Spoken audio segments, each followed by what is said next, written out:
जय श्री राधे, जय श्री कृष्ण। मंदिर श्री बंसी वाले महात्मा यूट्यूब चैनल अम्बाला शहर की ओर से हम आप सबका हार्दिक अभिनंदन करते हैं। आज हम आपको सुनाने जा रहे हैं भगवान श्री राम जी की लीलाओं से भरी हुई श्री रामायण जी को बहुत ही सुंदर शब्दों में और केवल 9 मिनटों में हम पूरी श्री राम कथा को आपको सुनाने जा रहे हैं कि जिसको सुनने से अनंत पुण्य मिलता है।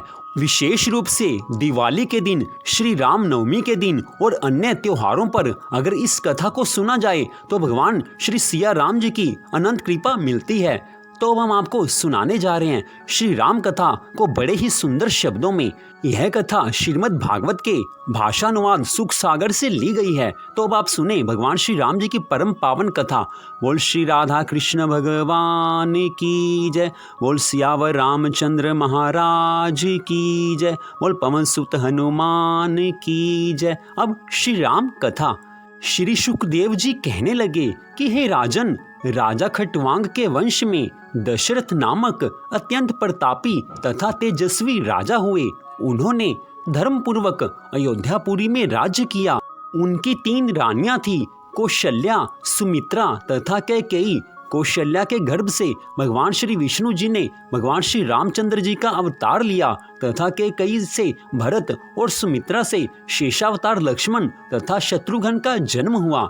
जिन दशरथ नंदन श्री रामचंद्र जी ने अपनी बाल्यावस्था में मारीच तथा सुबाहु आदि राक्षसों को मारकर विश्वामित्र ऋषि के यज्ञ की रक्षा की। उन्होंने गुरु विश्वामित्र के साथ अपने भाई लक्ष्मण सहित जनकपुर में जाकर श्री शिवजी के धनुष को बिना परिश्रम के तोड़ दिया और इससे परशुराम जी का गर्व चूर चूर हो गया। फिर परशुराम जी के क्रोधित होने पर लक्ष्मण और भगवान श्री राम का परशुराम जी से संवाद हुआ। बाद में परशुराम जी ने भगवान श्री राम को विष्णु का अवतार जानकर उनको प्रणाम किया और वो आनंदित हो गए। फिर भगवान श्री राम जी का विवाह जनक सुता सीता के साथ हुआ। जनक जी की सभी चिंताओं को भगवान ने दूर किया। फिर वे भगवान श्री राम वापस अपनी अयोध्यापुरी में आए और सभी माताओं को प्रसन्न किया। अपने पिता महाराज दशरथ की सेवा करने में भगवान श्री राम जी से बढ़कर ना कोई पुत्र हुआ, ना कभी होगा। भगवान श्री राम ने अपने मर्यादा का पूरा पालन किया। मर्यादा पुरुषोत्तम भगवान श्री रामचंद्र जी ने अपने नाम के अनुसार धर्म की हर मर्यादा का अपने जीवन में पालन किया। फिर एक समय ऐसा आया कि भगवान श्री राम जी ने अपने पिता महाराज श्री दशरथ जी और माता कैकेयी की आज्ञा का पालन करने के लिए भगवान को वन में जाना पड़ा। तो भगवान श्री राम जी ने प्रसन्नता पूर्वक वन में जाना स्वीकार किया। भगवान सीता के साथ और लक्ष्मण को साथ लेकर वन को गए। 14 वर्ष के लिए भगवान श्री रामचंद्र जी को वनवास मिला। वनवास में लक्ष्मण ने जब शूर्पणखा के नाक और कान काट लिए, उस समय खरदूषण, त्रिशरा आदि 14,000 राक्षसों की सेना ले भगवान श्री रामचंद्र जी से युद्ध करने के लिए आए। परंतु भगवान श्री राम जी ने खेल ही खेल में उन सबके सहित निशाचर सेना का संहार कर दिया। भला भगवान श्री राम जी के आगे कौन टिक पाया है? भगवान से बढ़कर ना कोई हुआ, ना कोई होगा। शूर्पणखा के रोने पर तथा खरदूषण का बदला लेने को दुष्ट रावण ने यति का वेश धारण किया और सीता को हरने के लिए आया। स्वर्ण मृग देखकर सीता माता ने भगवान श्री राम जी को उसे लाने के लिए कहा। भगवान राम ने सीता को बहुत समझाया, किंतु जब सीता ने नहीं माना तो भगवान श्री राम उस स्वर्ण मृग को लेने के लिए वन में गए। बाद में लक्ष्मण को भी सीता माता ने अनेक प्रकार से कई तरह के वचन कहकर भगवान श्री राम जी की रक्षा के लिए भेज दिया। उसी अवसर का लाभ उठाकर रावण ने सीता का हरण कर लिया। तब मार्ग में भक्त जटायु ने सीता माता की रक्षा के लिए रावण से भयंकर युद्ध किया, परंतु रावण के हाथ से वह मारा गया और रावण सीता माता को लंकापुरी में ले गया। जब भगवान श्री राम जी माया मृग बने मारीच को मारकर अपने स्थान पर लौट आए और वहां सीता को न पाया तो वह अनेक प्रकार से विलाप करने लगे। सीता को ढूंढते ढूंढते जब वे जटायु के पास पहुंचे तब उन्हें ज्ञात हुआ कि लंकापति रावण सीता जी को हरकर ले गया है। श्री रामचंद्र जी ने जटायु का दाह संस्कार अपने हाथों से किया। उसके बाद महावीर हनुमान जी भगवान श्री राम जी से मिले और महावीर हनुमान जी ने सुग्रीव से भगवान की मित्रता करवाई। सुग्रीव ने अपने दूत वानरों को माता सीता की खोज लगाने के लिए भेजा। उनमें से हनुमान जी सबसे ज्यादा शक्तिशाली और सबसे ज्यादा बुद्धि वाले थे। सभी वानर चारों दिशाओं में माता सीता का पता लगाने के लिए गए। कोई भी वानर माता सीता का पता लगाने में सफल नहीं हो सका, किंतु हनुमान जी ने लंका में पहुंचकर सीता जी का पता लगाया। वहां से वे लंकापुरी को जलाकर भगवान श्री राम जी के पास लौट आए और राम जी को सीता जी का समाचार सुनाया।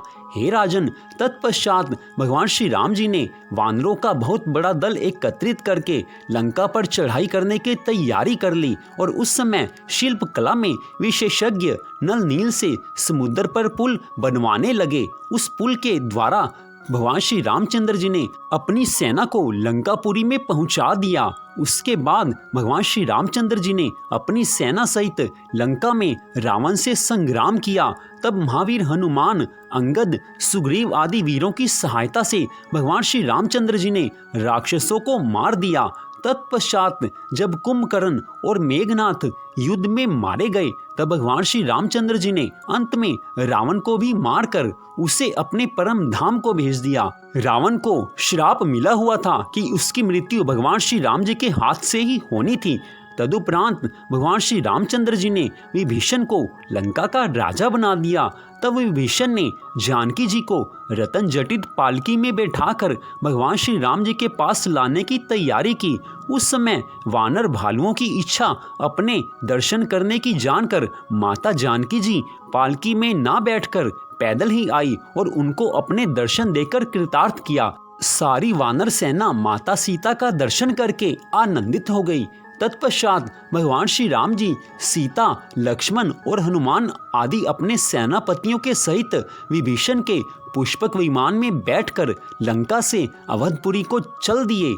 जब वे प्रयागराज में पहुंचे तो भगवान श्री रामचंद्र जी ने अपने भाई भरत को अपने आने का समाचार देने के लिए वानर राज हनुमान जी को अयोध्यापुरी में भेजा। हनुमान जी ने अयोध्या में पहुंचकर भरत जी को भगवान श्री राम जी के आगमन का संदेश कह सुनाया। तब भरत जी गुरु वशिष्ठ, मंत्री, कुटुंबीजन और प्रजाजनों के सहित भगवान श्री रामचंद्र जी की अगवानी के लिए तैयार हो गए। जिस दिन भगवान श्री रामचंद्र जी वापस अयोध्या में आए थे, उस दिन यद्यपि कार्तिक मास की अमावस थी और उस दिन काली रात का अंधेरा था, लेकिन भगवान श्री रामचंद्र जी के आगमन में सभी अयोध्या वासियों ने इतने दीपक जलाए कि उस समय पूर्णिमा का आनंद बन गया, पूर्णिमा का नजारा बन गया। तो भगवान श्री रामचंद्र जी जब अयोध्या में आए तो सभी अयोध्या वासियों ने भगवान श्री रामचंद्र जी का हृदय से अभिनंदन किया, उनका स्वागत किया। तदुपरांत भगवान श्री रामचंद्र जी सबसे पहले गुरु वशिष्ठ जी के चरण स्पर्श करने के लिए गए। फिर उन्होंने भाई भरत, शत्रुघ्न आदि को अपने हृदय से लगाया। तदुपरांत राजभवन में जाकर भगवान श्री रामचंद्र जी अपनी माताओं के चरण स्पर्श करने लगे। इस प्रकार सबसे भेंट करके अपने कुलगुरु वशिष्ठ जी की आज्ञा से वे शुभ मुहूर्त में राज सिंहासन पर विराजमान हुए।